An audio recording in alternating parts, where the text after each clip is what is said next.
Pakinggan ninyo ako mga halimaw. Ang Monsterverse ay mundong binuo ng mga super species at nilalang na di pa nakikita. Mula sa pinakamaliit na mga uod na naghuhukay sa ilalim ng lupa nang hindi nakikita hanggang sa mga dambuhalang titan na namumuno sa kapangyarihan na dati inakalang mga Diyos. Ang mga nilalang na ito ay naninirahan sa planeta kasama ng sangkatauhan sa isang palaging nagbabagong likas na mundo. Sinauna, mahalaga at malalim na kaugnay ng likas na kaayusan. Sila ay umiiral para mapanatili ang balanse sa mundong lalong nagugulo bawat panahon. Habang lumalawak ang universo, lalo tayong nahahatak sa mga di pa natutuklasang rehiyon, nakalimutang ekosistema at malalim na hungkad ng daigdig. Bawat bagong tuklas ay sinusubok ng mga nilalang ang pagkaunawa ng tao sa kalikasan, kapangyarihan at kaligtasan. At ngayon, sa pagdating ng Monarch Legacy of Monsters Season 2, lalo pang lalaki at magiging mas mapanganib ang mundong nyo. Aling mga pamilyar na halimaw ang babalik sa sentro ng atensyon? Anong bagong anyo ng buhay ang naghihintay mabunyag? Ngayon, sasagutin natin ang mga tanong habang sinusuri nating mabuti ang bawat halimaw na lumabas sa episode 1 ng Season 2. Susurin natin ang kanilang biyolohiya, ang kanilang mga kinakain, ang kanilang mga ugali at ang mga papel na ginagampanan nila sa maselang ekosistemang ito ng mga halimaw. Marami tayong matutuklasan sa episode na ito, kaya simulan na natin. Huwag kalimutang mag-subscribe para lagi kang updated sa lahat ng bagong halimaw na ipinapakita bawat linggo dito lang sa Dangerville. Simulan natin ang paglalakbay sa mundo ng mga halimaw sa pagsilip sa ilalim ng Axis Mundi. Tulad ng naalala mo, naiwan si Lisho matapos ang kasukdulan ng unang season. Habang pinapanood niya magsara ang portal at lumayo si Godzilla, naiwan siyang mag-isa at walang magawa hanggang may sumagip sa kanya. Dahil dito, nagiging vulnerable siya sa mga nilalang dito. Sa pagitan ng mga mundo, gayunpaman ang una niyang nakasalubong ay hindi isang dambuhalang Titan, kundi ang pinakamaliit na hayop, mga insektong parang gamu-gamu na gumagala sa Axis Mundi na tinawag na Iron Dragonfly. Nagniningning ang pakpak nila dahil sa bioluminescence pero di nila nilalapitan ang mukha ni Lee. Malamang mas gusto nilang sumipsip ng dagta ng puno sa rehiyon bilang pangunahing pinagkukunan ng asukal, enerhiya at sustansya. Gayunpaman, hindi nagtagal. Nakatagpo siya ng pamilyar na muka, ang Bramble Boar, isang teritorial na hayop na gumagala malapit sa mga latiyan ng rehiyon. Matapos niya makasalubong si Kate noon, si Lisho ay aksidenteng napadpad na yon sa teritoryo nito, nakahawig ng baboy ramo mula sa ibabaw. May malalaking nakamamatay na pangilito para sumugod sa kalaban at may mga sanga at mar sa likod para magtago habang naglalakad sa makapal at maputik na latiyan. Ipinupukpok nito ang mga paa nito, handa ng sumugod kay Lee. Ngunit naputol ang kilos nito dahil sa pagbagsak ng isang Hollow World transport capsule. Ngunit may mas nakakatakot pang nilalang ang nagising. Nasa loob ng isang mabatong cocoon ang isang sinaunang super species biglang nagising mula sa hibernation at galit na galit siya. Ito si Titan X, isang dambuhalang nilalang na parang cephalopod na may ilang matutulis na galamay, malaking patag na tiyan at mukhang reptilya. Maraming jet propulsion organs ang nagbibigay dito ng husay sa paggalaw sa karagatan na nagpapakita ng pisyolohiyang angkop sa malalalim na dagat. Naglalabas ito ng maliwanag na asul-liwanag sa pamamagitan ng bioluminescence, katulad ng hari ng mga halimaw, ngunit kaya rin itong baguhin ng kulay ayon sa nararamdaman. Na makikita natin na ipapakita sa mga susunod na bahagi ng serye. Paano kaya haharapin ng Titan na ito sina Kong at Godzilla? Malalaman natin yan sa lalong madaling panahon. Hindi nag-iisa si Titan X. Sinusundan siya ng daan-daang maliliit na nilalang na parang crustacean, may tentakulo at malalaking bilugang itim na mata. Bitulad ni Titan X, bilog ang bibig nila na parang drill at may matutulis na ngipin na parang labaha, kaya bagay sa paghuhukay at pagpunit ng biktima.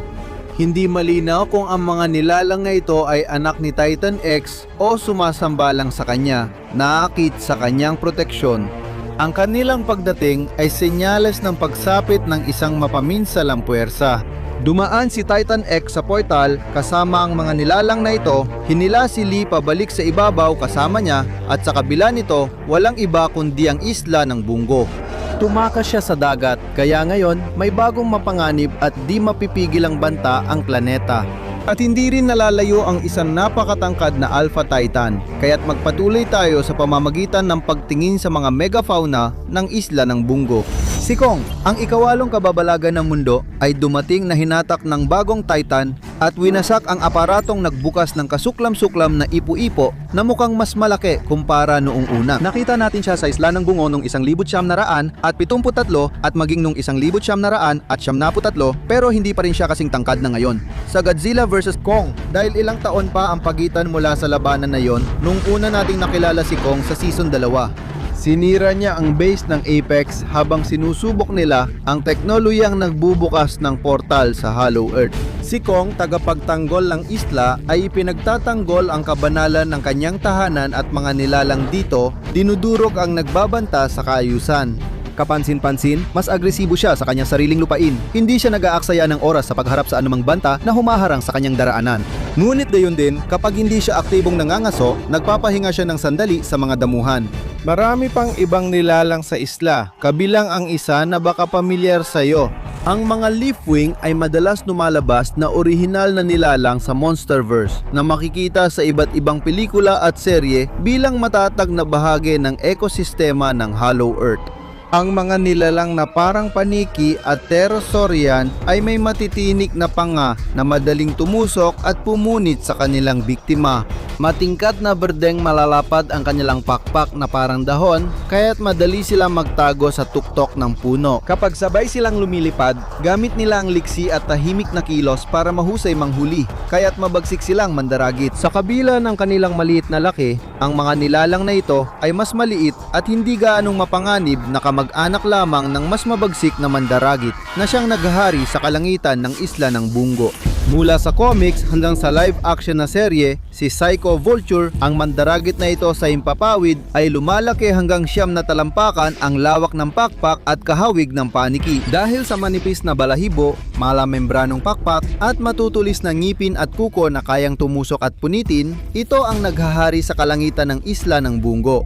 Matalino at organisado, madalas makita ang mga Psycho Vulture na nangangaso ng magkakasama, umiikot sa biktima bago sabay umatake. Ang kanilang itsura ay nagdadagdag ng bagong ekolohikal na komplikasyon sa isla ng Bungo na nagpapakita ng herarkiyang ang mga mandaragit sa himpapawid ay nagiging biktima rin. Kadalasang kumakain ang mga nilalang na ito ng lason mula sa pufferfish na matatagpuan sa baybayin ng isla ng Bungo. Nagiging sobrang baliw sila at sinusubukang patayin ang kahit sino, kaya tinawag silang Psycho Vulture. Maliban sa matalas nilang thermal vision na kayang makita ang mainit ang dugong biktima sa gabi, nakakabuga rin sila ng kidlat mula sa bibig. Malakas pa ito para pabagsakin ang V22 na supling sa isang putok lang. Sa gubat, ginagamit nila ito laban sa pinsang Leafwing, hindi bilang pagkain kundi para tanggalin ang kompetisyon. Maganda at buhay ang mga nilalang na ito na ipinakita sa Monarch Legacy of Monsters matapos nilang lumabas sa Birth of Comics serye. Umasa ako na senyalis ito na madadagdag pa ang mga halimaw mula sa pinalawak na kwento sa palabas. Sa episode, ang mga nilalang ay naaakit hindi lang sa amoy ng Leafwings, kundi pati na rin sa mga banayad na chemical na senyales na inilalabas ng mga tao, kabilang na ang hindi mapagkakaila na amoy ng takot. Buti na lang at napunta ang atensyon nila sa mas maliit na nilalang sa ilalim ng lupa. Sa unang tingin, parang walang halaga ang uod na ito kumpara sa mga mandaragit tulad ni Psycho Vulture. Sa totoo, mahigit 1 talampakan ang haba nito, kaya natatalo nito halos lahat ng insekto sa kalikasan. Maliit man tingnan, mahalaga ang papel ng nilalang na ito sa kalusugan ng ekosistema ng isla ng Bungo. Karamihan ng buhay ng mga uod na ito ay ginugugol nila sa ilalim ng lupa, gumagapang sa mamasa-masang lupa at nabubulok na halaman. Sa pagtagal, nagbago sila, posibleng naging nilalang na lumilipad tulad ng spore flies sa Godzilla X-Con, mga tagasunod ng Titan o malapit na kauri ng lumilipad na nilalang. Dahil sa siklong ito, nakakatulong sila sa pagreresiklo ng organikong material at sumusuporta sa food chain ng isla. At dahil hindi nakikita ang mga nilalang na ito, maliit lang silang bahagi ng lihim na mundo ng Skull Island. Sa ilalim ng kagubatan, may mga latian at madilim na lambak na tinitirhan ng pinakamapanganib na organismo. Habang gumababa tayo sa malalalim na lagusan ng inabandon ng pasilidad sa Skull Island, nasasalubong natin ang isa sa pinakakapanapanabik na nilalang ngayon. May malaking mabangis na hayop, parang daga na nagtatago sa anino.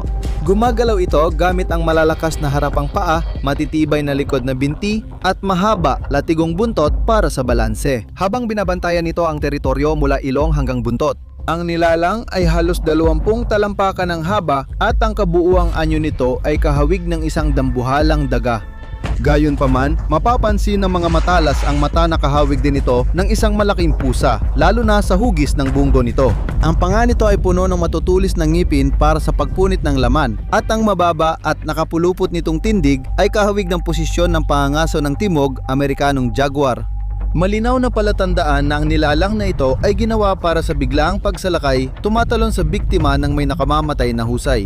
Nababalutan ito ng lumot at makakapal na dahon, kaya't mahusay itong nakakatago sa mamasa-masa at nabubulok na paligid. Pinakamapansin-pansin, gayunpaman, ay ang mukha nito. Lubog at parang bungo ang itsura na nagbibigay ng impresyon na ito ay matagal ng patay. Ang nakakabahalang katangiang ito ay maaring may layunin bukod pa sa pananakot. Ang mga panga nito ay may malalaking pangil na dinisenyo para mahigpit na humawak at mabilis na pumatay ng biktima. Ang paraan nito ng pag-atake ay malamang na umiikot sa pananatiling hindi gumagalaw sa maya na ang itsura nitong parang bangkay ay maaring ginagaya ang isang patay na katawan. Kapag may hayop na hindi naghihinala na lumapit, biglang susugod ang nilalang, tatalunin ng biktima at hihilayin ito sa ilalim ng latian kung saan ito ay lulunurin bago kainin. Ang espesyeng ito ay wala pang opisyal na pangalan, ngunit batay sa kanyang anatomiya at kilos, tatawagin natin itong daga ng Maya. Natigil ang pangangaso ng daga ng Maya na madaganan nito ng forklift, nabasag ang tadyang at gumuho ang baga nito.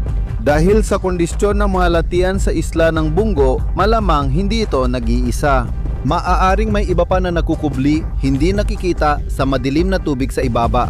Ngayon, habang iniiwan natin ang isla ng Bungo, isa pang pamilyar na muka ang makikita, ang mantle claw. Ang dambuhalang crustacean na ito ay matatagpuan sa baybayin at mababaw na tubig ng isla ng Bungo. Malaki at baluti ang katawan nito, suportado ng maraming paa at may dalawang higanteng sipit na kayang durugin ng buto, bato at matitibay na balute. Gamit ang mga kasangkapang ito, mabilis sumugot ang mantle claw, sinasakmal at hinihila pababa ang biktima bago ito makatakas. Ang makapal na exoskeleton nito ay nagpoprotekta laban sa karamihan ng atake, kaya nitong labanan kahit mas malalaking organismo, kahit malaki at agresibo ito. Ang Mantoclaw ay hindi isang titan, kundi isang nanginghibabaw na mandaragit sa rehiyon na tumutupad sa ekolohikal na papel ng isang pangunahing mangangaso sa baybayin. Sa episode 1, hindi pa natin siya nakikitang nangangaso tulad ng ibang mandaragit. Gayunpaman, ang kanilang posisyon sa tabi ng baybayin kasabay ng presensya ng mga leafwing ay nagpapahiwatig na maaring kumakain ito ng mga hayop na nangingitlog sa mga batuhan sa paligid. Habang nililisan natin ang isla ng Bungo, tinatapos din natin ang pagsusuri sa mga nilalang sa episode 1 ng Monarch Legacy of Monsters. Mula sa magulong Axis Mundi hanggang sa gubat, latian at baybayin ng isla ng Bungo. Kaunti lang sa mga nilalang sa planetang ito ang ating nasilayan. Bawat organismo, mula sa pinakamaliit na uod na naghuhukay hanggang sa pinakamakapangyarihang superspecies ay may ginagampanang papel sa pagpapanatili ng balanse na tumagal na ng libu-libong taon. Habang patuloy na sumusuong ang Monarch at Apex sa mga tagong mundo, malinaw na marami pa tayong matutuklasan sa tagong ekosistemang ito. Simula pa lang ito. Mas marami pang mga portal, mas maraming ekosistema at mas marami pang mga halimaw ang darating habang umuusad ang Season 2 at tatalakayin natin ang bawat isa sa kanila episode kada episode. Maganda ang simula ng Monarch Season 2, puno ng aksyon kay Kong at mas malalim na pag-explore sa Axis Mundi at Skull Island megafauna. Kung simula pa lang ito ng plano ng Monarch, tsak may espesyal pang aabangan. Kaya siguraduhin mag-subscribe at pindutin ang notification button para hindi ka mahuli sa lahat ng updates tungkol sa Monarch. Huwag kalimutang mag-iwan ng komento kung alin ang paborito mong halimaw. Hindi ko talaga alam kung pipiliin ko ang Maya Rat o ang Cytovulture. Ako si Alistair at makikita tayo muli mga residente sa susunod.